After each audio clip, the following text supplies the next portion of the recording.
এর জন্য প্লাজো পায়জামা বা ধুতি সালোয়ার পরা ইসলামী শরিয়ার দৃষ্টিতে নিষেধ কিনা খুবই গুরুত্বপূর্ণ এবং জীবন ঘনিষ্ঠ একটি প্রশ্ন।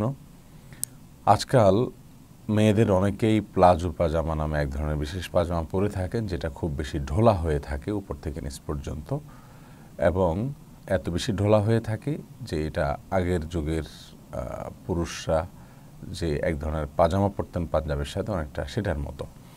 তো এই প্লাজো পাজামা পরা জায়েজ আছে কিনা, এবং সেই সাথে ধুতি সালোয়ার বা ধুতি পাজামা বলতে আরেকটা পাজামা আছে, একটা সালোয়ার আছে মেয়েরা ইউজ করেন, যেটা দেখতে কিছুটা ধুতির মতো, নিচের দিক থেকে অনেকটা সংকীর্ণ করা আর উপর দিক থেকে ঢোলা, দেখতে কিছুটা ধুতির মতোই লাগে। তো এই দুটি পোশাক আমাদের মা বোনদের জন্য, মেয়েদের জন্য, মুসলিম মেয়েদের জন্য পরা জায়েজ আছে কিনা। প্রথমে প্লাজোর কথা বলি। প্লাজো পায়জামা যেটা যথেষ্ট ঢোলা থাকে, এটা আপাত দৃষ্টিতে নিষিদ্ধ হওয়ার কোনো কারণ নেই। যদি এটা পুরুষের সাথে সাদৃশ্যপূর্ণ হতো তাহলে এটা নিষিদ্ধ হতো, কারণ নবী আলাইহিস সালাম বলেছেন, লাআনাল্লাহুল মুতাশাব্বিহিনা মিনার রিজাল বিন নিসা ওয়া লাআনাল্লাহু আল মুতাশাব্বিহাত মিনান নিসাই বির রিজাল আও কামা ক্বাল। অর্থাৎ পুরুষ হোক নারী হোক, একে অন্যের বেশভূষা যদি ধারণ করেন পোশাক আশাকে অন্যান্য ক্ষেত্রে, তাহলে সেক্ষেত্রে তার প্রতি আল্লাহ তাআলা লানত বর্ষিত হয়। প্লাজো পাজামা এটা মেয়েরা পরেন, পুরুষরা যেহেতু এরকম পাজামা এখন কেউই পরেন না সচরাচর, অতএব এই পাজামা মেয়েরা পরলে পুরুষের সাথে সাদৃশ্য হচ্ছে না। আর দ্বিতীয়ত, এই পাজামাটি যথেষ্ট ঢোলা থাকে। পাজামা যদি অনেক বেশি টাইট থাকে এবং সেটা পরে তিনি বাহিরে যান, পরপুরুষের সামনে যান, তাহলে তার শরীরের অঙ্গ প্রত্যঙ্গগুলো ফুটে ওঠে, সেটা অত্যন্ত নিষিদ্ধ এবং গর্হিত।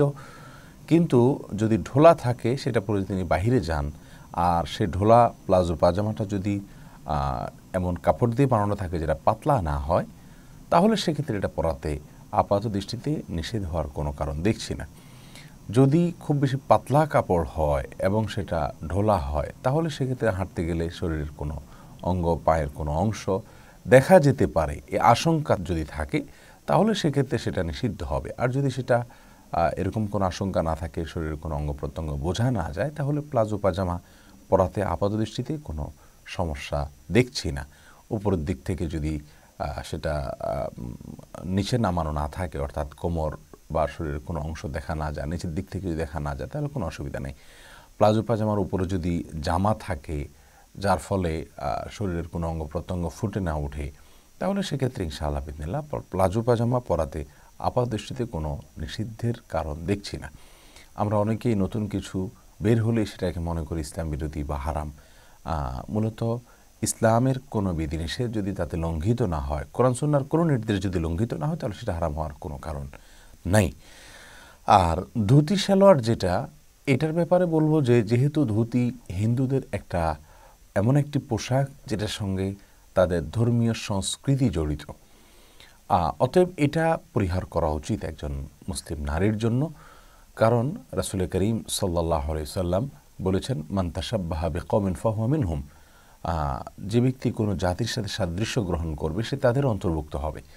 বিধায় হিন্দুদের সাথে, মুশরিকদের সাথে পোশাক আশাকে তাদের ধর্মীয় সংস্কৃতি বহন করে এমন পোশাক আশাকের সাথে সাদৃশ্যপূর্ণ পোশাক আশাক পরা একজন মুসলিমের জন্য অনুচিত। যদিও ধুতি মেয়েরা পরে না, হিন্দুদের মধ্যে পুরুষরা পরে, অতএব ধুতি সালোয়ার যেটা আমাদের মেয়েরা পরছেন, সেটা হুবহু হিন্দু মেয়েদের সাথে সাদৃশ্য হচ্ছে না, হিন্দু ছেলেদের সাথে সাদৃশ্য হচ্ছে। তাহলে এখানে একে তো ছেলের সাথে সাদৃশ্য হচ্ছে, পুরুষের সাথে সাদৃশ্য হচ্ছে, আবার হিন্দুর সাথে সাদৃশ্য হচ্ছে। অতএব দুটি বিষয় বরং এখানে চলে আসে, যার কারণে এই ধুতি সালোয়ার আমাদের অ্যাভয়েড করা উচিত। ধুতির মতো একটি পোশাক হিন্দুদের ধর্মের সাথে, ধর্মীয় সংস্কৃতির সাথে যার সম্পর্ক, অতএব এরকম একটি পোশাক আমাদের মা বোনরা পরে বেড়াবেন এবং সেটার প্রচার করবেন, সেটা দেখেই ধুতির কথা মনে পড়বে, এটা উচিত হবে না। বিধায় এটা পরিহার করাই হলো একজন মুমিন নারীর জন্য কর্তব্য। আর প্লাজো পায়জামা যে শর্ত বলে, যে শর্ত সাপেক্ষে যদি হয়, খুব বেশি পাতলা না হয়, শরীর অঙ্গ প্রত্যঙ্গ যদি বোঝা না যায়, নিচের দিক থেকে যদি খুব বেশি শর্ট না হয়, এবং উপরের দিক থেকে যদি নামানো না থাকে, তার উপরে যে জামা থাকে স্বাভাবিক পাজামার মতো পরা হয়, তাহলে প্লাজো হওয়াতে তাতে কোনো নিষিদ্ধের কোনো কারণ দেখছি না। আল্লাহু আ'লাম বিস-সাওয়াব।